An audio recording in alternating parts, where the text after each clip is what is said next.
Introduction. Hi, everyone. I'm Vineet. Welcome to Connected by Care 2025. Thank you for making the time to be here. Our audience today includes leaders from safety net clinics and other organizations, community partners, health tech entrepreneurs, the philanthropic community, and our own Care Message team. I am so grateful to be in this room with you.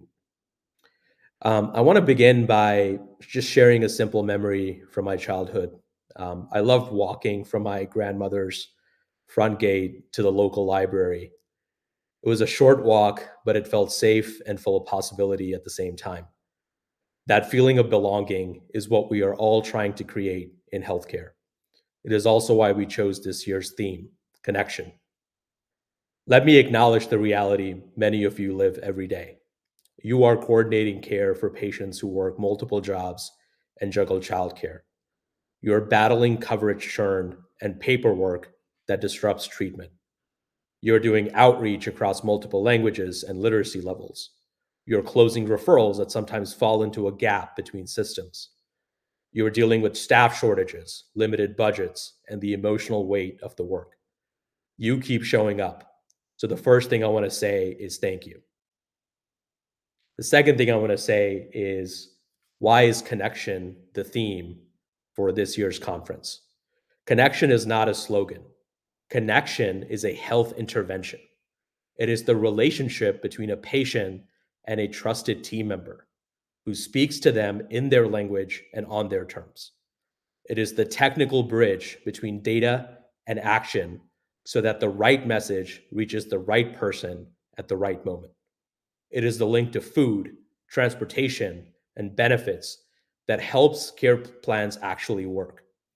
It is in a time of policy uncertainty and tight budgets, connection is how we protect coverage, reduce friction, and move from intention to outcomes. Today, we will focus on three pillars: access to care, clinical outcomes, and social drivers of health. First, access to care. We will look at coverage continuity and first mile access. How do we prevent unnecessary loss of Medicaid coverage? How do we take someone who is a name on a panel and help them become a person during a visit? You will hear practical approaches that save staff time while improving trust and show rate. Second, clinical outcomes. We will talk about closing gaps in care, not by pushing more reminders, but by designing smarter, kinder touchpoints. We will share what we have learned about re-engaging patients for A1C labs, mammograms, and blood pressure checks. We will talk about how to measure what matters so that success is not message volume, but completed screenings, controlled conditions, and kept appointments. And last but certainly not least, social drivers of health. We will go beyond referrals on paper. We will discuss food access and benefits navigation with closed loop follow up. That someone who says yes to help is not left to figure it out alone. We will highlight how clinical teams and community organizations are building these steps into their normal workflow. So social needs are part of care and not an extra program on the side. Throughout the day, you will hear from leaders across the safety net and beyond: community partners, health technology builders, funders who understand what it takes to scale what works.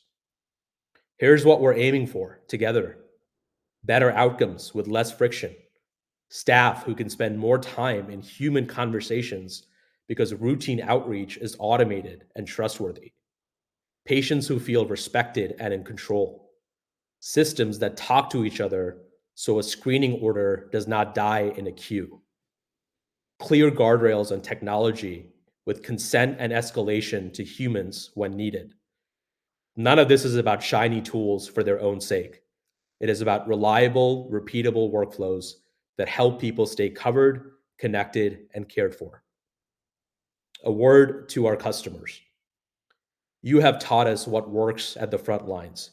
You have told us when a message was confusing, when a step was one step too many, and when a workflow actually saved you time. Please keep telling us. Your feedback is how we get better. A word to our funders: The safety net is full of teams who know exactly what to do for their patients, but lack the capacity to reach everyone who needs help. Philanthropy is the catalytic capital that lets us build and refine the products that remove friction, validate what works, and then scale it responsibly. If you want your philanthropy to translate into measurable outcomes in access, outcomes, and social support, I believe you are in the right place. And here's how to get the most from today. Please engage, please ask questions, and most importantly, please connect. Please share what is working for you and where you are stuck. Please be specific. Tell us where in your workflow people fall through the cracks. Think in pairs. When you hear about a clinical step, consider the social step that should travel with it. Screening plus ride, lab plus food support, referral plus follow up check in. Before the day ends, I ask everyone to please choose one change you will make in the next 30 days. One message to rewrite, one step to remove, one partnership to formalize. As I end, I want to return to that walk to the library. Healthcare and social services should feel like that walk: safe, clear, and full of possibility. When people feel that, they keep going. They follow through, they come back, they trust. Thank you for being here. Thank you for what you do. Let's get started.